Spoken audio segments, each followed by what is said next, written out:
Um, well, this is the question for the one could say the ontological state of philosophy as such. Is philosophy real? Is philosophy given as a thing? Is philosophy something? So, if you ask like that, you can ask, where is philosophy? Yeah. So, how is it present? How does it appear? Probably it's not easy to say. So, in this sense, philosophy always has a fictional character, and theory, if it is philosophical theory, always has a fictional character. What is, of course, then, what declares us? Because why philosophy is so close to literature? So we cannot just say that philosophy has another ontological type of, or is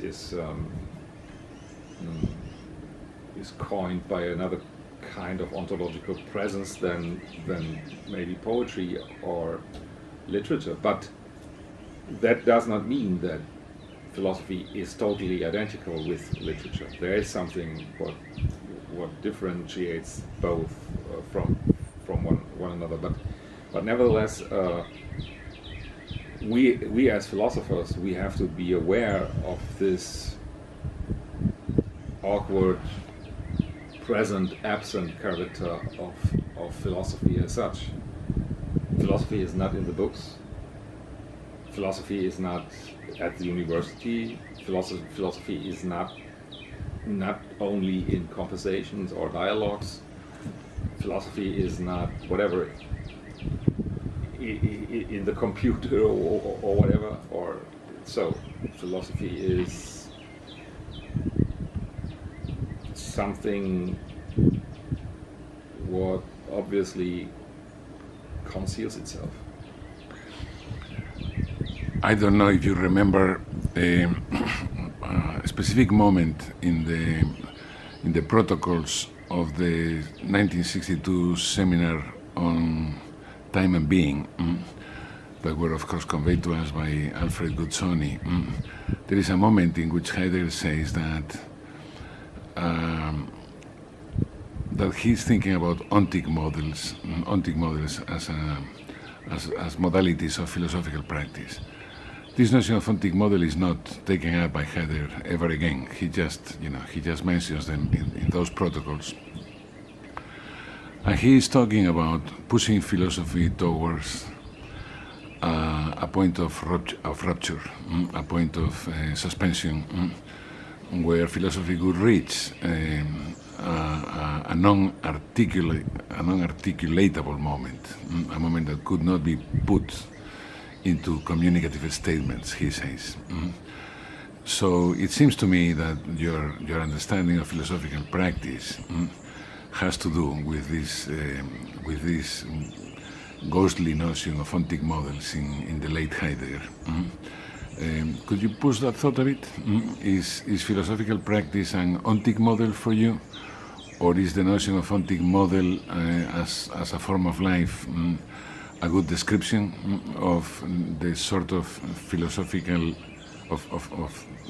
philosophical understanding of your thinking is a life sentence? Well, one could probably use these concepts, but we know that Heidegger in this time actually didn't use the concept of philosophy anymore for himself. So also the concept of philosophical praxis, I think, is problematic, because later Heidegger only speaks of thinking. So what is important for us today is to open up this Western context of what we would call metaphysics, with all these distinctions we know from it, like, for instance, the difference between praxis and theory. We heard already from Wittgenstein, and also from Wittgenstein and from Heidegger, that thinking itself is a kind of activity, action, practice, so that theory and praxis cannot be separated anymore. But I would say that even this we have to overcome. This, I know it's also a problematic term, but even this we have to digest in a way. This identity of theory and praxis in favor of something other, in favor of another language, which we need. If we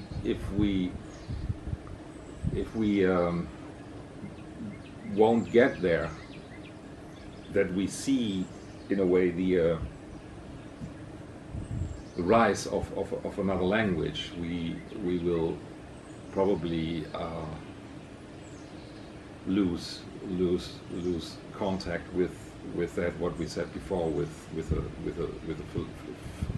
philosophy which can be alive. And I guess that's very important. We need a new language. Maybe even a new language in the sense that we have to be aware that Greek, Latin, German, English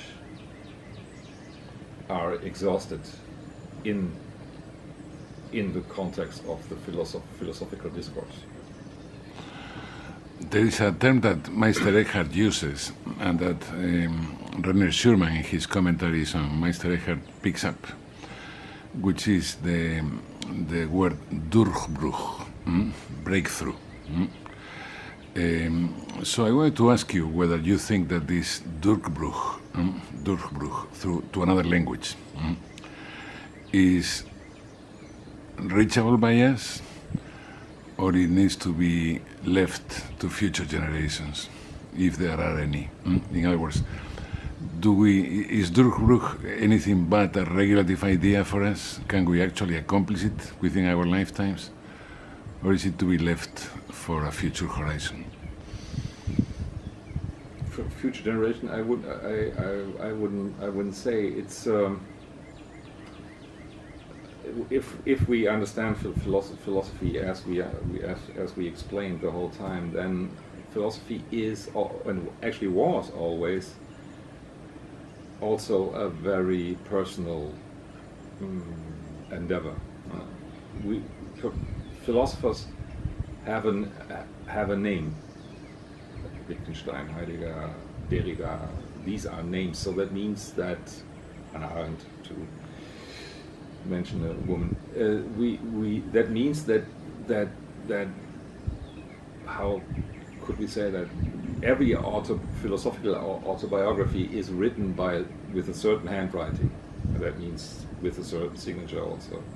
So in this sense, I wouldn't say that we have to wait in a messianic sense for this other language, but we have to probably wait for somebody who has the ears for this other language, and then he shows us that. And the philosophy always was like that, I would say. So there was somebody who showed us something. Why? That's of course it has its base on the abyss. We don't know why, actually. You cannot ask why is it like that, but it was always like that. Maybe this belongs to this problem of thrownness. Also, philosophers are thrown. But the very nature of thrownness may have changed with what we have been calling the closure of the metaphysical epoch.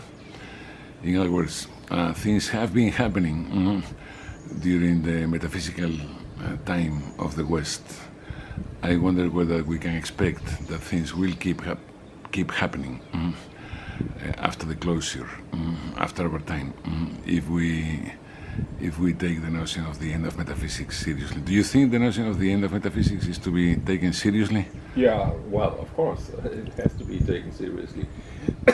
And this closure, well, we could use this term of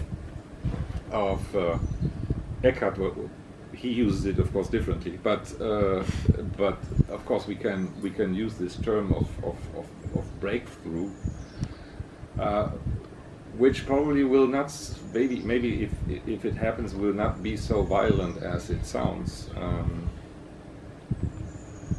In a way, we have already left this limits of metaphysics. We already left the end of metaphysics with one leg, and the other leg is still in. So we are not totally free from it, but we know the problem. We know the problem that this closure has to be disrupted, has to be in a way maybe ignored. Who knows how we will overcome this situation? But I wouldn't say that we are prisoners of metaphysics. If we would be there, then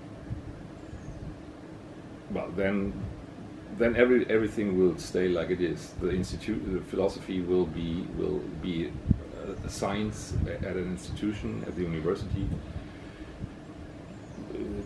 It will go on like it always was, but then that's only, I would say, then philosophy becomes kind of a zombie of metaphysics. This will be my last question. You have used the term philosophy of the impossible to talk about precisely this opening to a breakthrough. I wonder if you could elaborate a little bit on your notion of the philosophy of the impossible. Yeah, well, I refer to at this point also to Derrida, that we have to understand that only in a way only the impossible can be possible. It would be a tautology to say that only the possible can be possible. We know that this phrase is probably true, so it's correct, but nevertheless, I